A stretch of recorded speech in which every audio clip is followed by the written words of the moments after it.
घटना वेरूळला झालेली आहे ती अतिशय दुर्दैवी भयावह घटना आहे।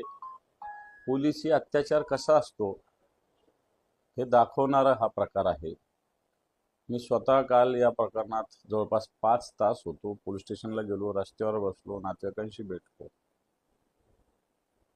एक शिक्षक जो मुख्याध्यापक आहे आणि चांगला शिक्षक आहे, गावाला घडवणारा, विद्यार्थ्यांना घडवणारा शिक्षक आहे, हा ज्या भागात राहतो त्या भागात रात्री काही गाड्या आल्या, त्याच्यात पोलीस होते, काही गुंड प्रवृत्तीचे लोक होते। हा शिक्षक कोणाचा अध्यात्म नसणारा आहे। यांनी फक्त पोलिसांना विचारलं कोणाकडे आलात आणि कशासाठी आलात एवढ्या रात्री, हे म्हटल्यावर पोलिसांनी आणि त्यांच्या सोबत असलेल्या गुंड प्रवृत्तीच्या लोकांनी, आता ते वाळू माफिया आहे मी काय कोणाला ओळखत नाही, या सगळ्यांच्या शिक्षकाला एवढी बेदम मारहाण केली की त्या शिक्षकाचा मृत्यू झाला। आता पोलीस याला वेगळ्या पद्धतीनं तांत्रिक कारण देतात, मृत्यू अटॅकने आला, पण तो अटॅक का आला? मारहाण केल्यामुळे आला। बरं, आता लोक कोण होते तर स्पष्टपणे सांगायचं तर एक नागरगोजे नावाचे अधिकारी होते। आता ते कोणत्या पदावर आहे मला नाही माहिती, त्याचा व्हिडिओ उपलब्ध, तो सांगतो की हा माझं नाव नागरगोजे आहे असा तो स्वतः सांगतो, असा व्हिडिओ उपलब्ध आहे। वैजापूरमध्ये काही घटना घडली होती, त्याचा तपास करण्यासाठी पोलीस आले होते। मला वाटतं हे अशा पद्धतीनं तपास होतो मी पहिल्यांदाच बघितलं की तपास अधिकाऱ्यावर फिर्यादी होता। ठीक आहे, फिर्यादी कधी कधी असतो, पण फिर्यादी गुंड घेऊन होता सोबत। आणि मला असं वाटतं अशा पद्धतीनं एका शिक्षकांचा मृत्यू काल झाला। मृत्यू झाला रात्री 11:30 वाजता आणि काल संध्याकाळी 9 वाजता मोठ्या मुश्किलीनं थोडासा मायनर प्रकारचा गुन्हा दाखल झालाय।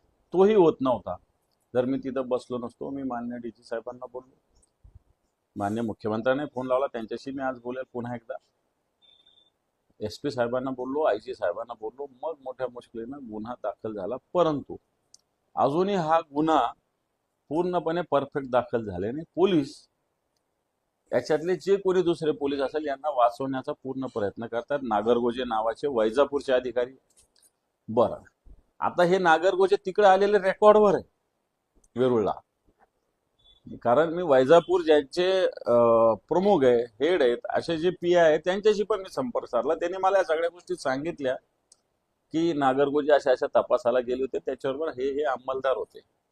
रेकॉर्डवर आहे, म्हणजे नागरगोजे तिथे आले, क्लिअर आहे। नागरगोजे बरोबर फिर्यादी कोण होता तिकडच्या केस मधला तो आहे, क्लिअर आहे। त्याच्याबरोबर किती लोक आहे हे क्लिअर आहे। असं असताना हे पोलीस अननोन लोकांवर गुन्हा दाखल करतात, नाव सगळं माहिती असताना। पहिली गोष्ट ते त्यांना वाचवत होते। काल मला जी माहिती मिळाली की जिथं पोस्टमॉर्टम होतं तिथं SP-चं जायचं काय काम? SP-चं काय काम? SP का कोणाला वाचवतात हा माझा प्रश्न। SP नवीन आले, म्हणतो हा संभाजीनगर जिल्हा आहे, रजाकाराला घरी पाठवणार आहे, त्यामुळे SP काय इथं मोजायची काय फार गरज नाही आम्हाला। ठीक आहे, SP एक यंत्रणा आहे, पण अशा पद्धतीनं पोलीस गुन्हेगार, पोलिसी गुन्हेगार, अशा पद्धतीने पोलिसी गुंड, याचं एक उदाहरण इथं दिसलेलं आहे। आणि गुंडांसाठी कशा पद्धतीनं पोलीस काम करतात याचंही उदाहरण दिसलेलं आहे। आणि एका सामान्य शिक्षकाचा बळी कसा घेतला जातो याचंही उदाहरण दिसलेलं आहे। मग तर निश्चित या विषयात माननीय मुख्यमंत्री महोदय असतील, माननीय DG साहेब असतील, या सगळ्याची IG असतील, यांच्याशी सगळ्यांना मी नक्की भेटेल आणि या दुर्दैवी कुटुंबाला न्याय मिळवून देण्याचा प्रयत्न करेल। काही प्रमाणात नालायकपणा असतो, काही राजकारणी सुद्धा त्याला अपवाद नाही, राजकारणी सुद्धा नालायक आहे, सगळे राजकारणी सुद्धा खरं बोलेन का नाही साहेब, काय चूक बोलले का नाही साहेब, असं कधी कधी बोलत असतात, परंतु असे जे नालायक आहे त्यांना काय नीट ते करत नाही, नुसतं बोलतात त्यांच्याविषयी, एवढं नक्की। काँग्रेसकडून मुख्यमंत्री पदाची ऑफर होती असं भुजबळ म्हणतात। अनेकांनी मला फोन केले, त्यांनी नकार दिला, पवार समजून राहणार असं सांगतो। आता भुजबळांना सगळं आठवतंय, पवार साहेबांसोबत तरी कुठे आहेत आता भुजबळ साहेब? भुजबळ साहेब हे पवार साहेबांसोबत सुद्धा नाही, पवार साहेबांना त्यांनी सोडलेलंच आहे। आता मी काय फार, भुजबळ साहेब हे ज्येष्ठ नेते त्यामुळे बाकी फार जास्त शब्द कडवट वापरणार नाही, पण भुजबळांनी पवारांना सुद्धा सोडलेलंच आहे। आता बोलण्यात काही अर्थ नाही, स्वतःच्या पुतण्याला मिनिस्ट्री नाही दिली, स्वतःला खासदारकीने म्हटलंय त्याच्यामुळे या सगळ्या गोष्टी बाहेर येतात, नाही तर ते काय बोलत होते. शरद पवारांच्या राष्ट्रवादीकडून काँग्रेसला विलीन करण्याचा प्रस्ताव अशी माहिती आहे. मात्र शशिकांत शिंदे यांनी सुद्धा चर्चा फेटाळली. हे बाय हे मीडियाच्या चर्चा होत असतात, ममता जाणार, एनसीपी जाणार, याला काही अर्थ नाही. ज्याच्या त्याच्या पक्षाचं अस्तित्व असतं. ठीक आहे, काँग्रेस बरोबर अलायन्स या पक्षाची आहे, होईल, आणखी मजबूत होईल, पण अशा पद्धतीनं कुठं विलय होईल असं काही कुठं वाटत नाही. शरद पवारांच्या राष्ट्रवादीकडून 3 आमदार द्यायचे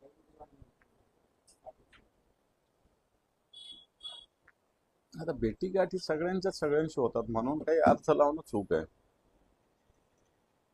काल ज्यावेळी प्रधानमंत्र्यांच्या वक्तव्य समोर आले, ती माझे कार्यकर्ते 12वा खास मात्र आपला नंबर कधी लागेल त्याची कार्यकर्ते वाट बघत असतात. मला असं म्हणते की मला असे माझे काय 12वा खास राहणार याची मला जाणीव आहे. 12वा खेळाडूला कामगिरी चांगलीच करावी लागते. 12वा खेळाडू म्हणजे काय सबस्टिट्यूट नसतो. 12वा खेळाडू 11 खेळाडूच्या ताकदीचाच असतो. धनंजय मुंडेंचं जे कर्तृत्व गाजवलेलं आहे, ज्या पद्धतीनं त्यांनी निरपराध लोकांच्या प्रकरणात ते सहभागी आहे, ते पाहिलं तर ते 16 मध्ये सुद्धा लागू नये त्यांनी अशा प्रकारची स्थिती आहे. 12 तर फार लांब. आणि रोहित पवारांचा अन्य काही माणसं नाही. हे चांगला विषय घेतला त्यांनी. शुभेच्छा आंदोलनाला. तर जेव्हा ऑपरेशन टॅगल त्याच्यासोबत तेव्हा तो योगायोग असू शकतो. अं, आजपासून मी पूर्ण बीड, धाराशिव, उद्या लातूर, नांदेड, परवा परभणी, हिंगोली असा दौरा आहे माझा. माझ्याकडे संघटनेची जबाबदारी आहे. महिन्याला एक राऊंड मी सगळ्या जिल्ह्यात मारत असतो. आणि आता निवडणुका पण आहे स्थानिक स्वराज्य संस्थेच्या. संघटनात्मक काम, जनगणना, हे SIR चालू आहे, त्याच्याविषयी संघटनेमध्ये सुद्धा वेगळ्या पद्धतीनं काम करणं, हे सगळे विषय संघटनात्मक आहे. मला असं वाटतं तुम्ही म्हणता तो आणि हा एक योगायोग असू शकतो. लातूरमध्ये एक महिन्याचा व्हिडिओ व्हायरल फोटो होता. अवचला काय मुलीला झोपलेलं होतं. नंतर शासनाने त्यांना बैल दिला, तो बैल कुपोषित असल्याचं समोर आलं. तो बैल अवताला झोपला असताना खरं तर एखादा व्हिडिओ व्हायरल झाला म्हणून त्याला मदत पोहोचली पाहिजे, पण बाकीचा व्हिडिओ व्हायरल न त्यांचं काय, हा पण याच्यातला महत्वाचा प्रश्न. एखाद्याचा व्हिडिओ लकीली तुमच्यातला मीडियातला कोणी माणूस जातो, एखादा माणूस फोटो काढतो, लकीली तो व्हायरल होतो आणि मग त्या कुटुंबाला म्हणा, त्या लोकांना मदत मिळते. पण ज्यांचं असं व्हायरल होत नाही, ज्यांच्या पण कोणी पोहोचत नाही. आता काल जळगावचे असं छोटे छोटे 2 पोरं, एक मुलगा आणि एक मुलगी एका आईनं झुंपलेली आहे. पण आता सरकारची नियतच साफ नाही ना. सरकारच चांगलं असतं तर अशा गोष्टी झाल्याच नसत्या. मग सरकारच्या योजना आहे, कृषी विभाग आता देतं तर आधी का नाही दिली कृषी विभागाने? ज्याला गरज आहे त्याला का बैल नाही मिळाली कृषी विभागाकडून? हा पण प्रश्न आहे ना. संभाजीनगर ZTCच्या बंगल्यावरचे काम कागदपत्र दाखवले.